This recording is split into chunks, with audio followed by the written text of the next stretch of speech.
జనవరి 28 దేవుని వాక్య ధ్యానం. నీ ప్రార్థన నేను అంగీకరించి ఉన్నాను. రాజులు 2వ గ్రంథము 20వ అధ్యాయము 5వ వచనం. మన ప్రభువైన యేసుక్రీస్తు నామములో మీ అందరికీ ఈ ఉదయము శుభములు తెలియజేస్తూ ఉన్నాను. ప్రియులారా, దేవుని యొక్క మహాకృప వలన మరొక నూతన దినాన్ని చూచే ధన్యత ప్రభు మనకి అనుగ్రహించి ఉన్నారు. ఈ దినమును బట్టి దేవునికి నేను కృతజ్ఞతాస్తుతులు చెల్లిస్తూ ఉన్నాను. ప్రియా విశ్వాసులారా, దేవునిలో మనమంతా సంతోషముగా ఆనందముగా జీవించే ధన్యత భాగ్యము ప్రభు మనకు అనుగ్రహించారు.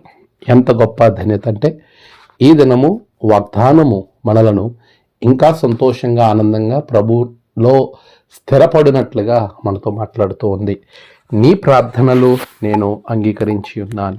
నిజమే, ఆనాడు దేవుడు హిజ్కియా ద్వారా మాట్లాడినటువంటి అద్భుతమైనటువంటి మాట. హిజ్కియా మరణకరమైనటువంటి ఒక రోగం కలిగినప్పుడు అతడు చేసిన ప్రార్థనకు దేవుడు వెంటనే జవాబిచ్చాడు. ప్రార్థనకు జవాబిచ్చాడు దేవుడు, ఆయన ప్రార్థనను అంగీకరించాడు అనడం కంటే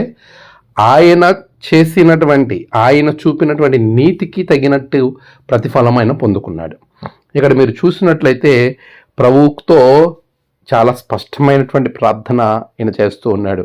యెహోవా, యథార్థ హృదయుడనై సత్యముతో నీ సన్నిధిని నేనెట్లు నడుచుకుంటునో, నీ దృష్టికి అనుకూలముగా సమస్తమును నేనెట్లు జరిగించుతునో కృపతో జ్ఞాపకము చేసుకొనమని హిజ్కియా కన్నీళ్లు విడిచుచు యెహోవాను ప్రార్థించెను.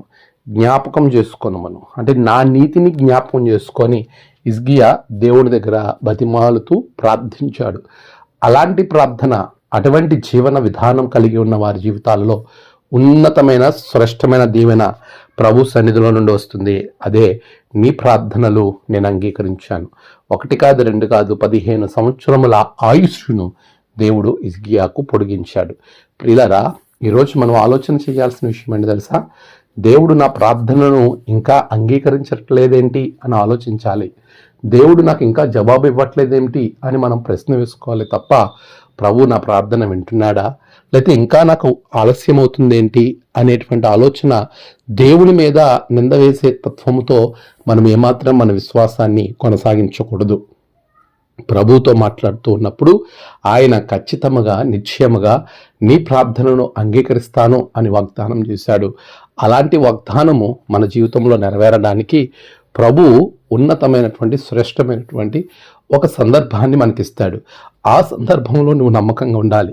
నీ జీవితాన్ని దేవునికి నమ్మకంగా చూపించగలగాలి. ఒక యోసేపు వలె, నీవు హిజ్కియా వలె నమ్మకంగా ఉన్నప్పుడు ప్రభు తగిన కాలమందు నిన్ను హెచ్చిస్తాడు.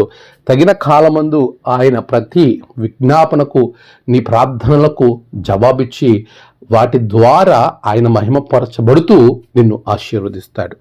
అట్టి కృపలో దేవుడు మిమ్మలను దీవించి, మీరు చేసే ప్రార్థనలన్నీ దేవుడు అంగీకరించి మీ కోరికలను నెరవేర్చునుగాక. ఆమెన్. ప్రార్థన. సర్వశక్తిమంతుడా, గొప్ప దేవ, ఆశ్చర్యకరుడా, నీకు వందనాలు. నీ బిడ్డల జీవితంలో ఏ విజ్ఞాపన అయితే ఉందో, ఏ ప్రార్థన విన్నపమైతుందో దానిని నెరవేర్చమని ప్రార్థిస్తున్నాను. నేడు వారి ప్రయాణాలు, పనులు, తలపెట్టిన కార్యాలలో గొప్ప జయము బిడ్డలకు దయచేయండి. మా దేవా, ప్రత్యేకంగానైనా నీ బిడ్డల కొరకు, రక్షణ కొరకు నేను ప్రార్థిస్తున్నాను. మంచి రక్షణ బిడ్డలు కలిగి ఉన్నారు, దాన్ని కొనసాగించు గొప్ప నీ యొక్క సన్నిధిని అనుగ్రహించండి. మా దేవ, నేడు జన్మదినము, వివాహదినము, ఆయా విశేష దినములు జరుపుకుంటున్న బిడ్డలను బహుగా దీవించండి. తమ ప్రియులను కోల్పోయిన వారి కుటుంబాలలో నెమ్మది, ఆదరణ అనుగ్రహించండి. దినదీవులంతా నింపి మీరే మహిమ పొందమని క్రీస్తు పేరట అడిగి వేడుకొంచున్నాం తండ్రి. ఆమెన్. తండ్రి, కుమార, పరిశుద్ధాత్మ త్రియేక దేవుని కాపుదల సన్నిధి మీకు నిరంతరం తోడే నడిపించునుగాక. ఆమెన్.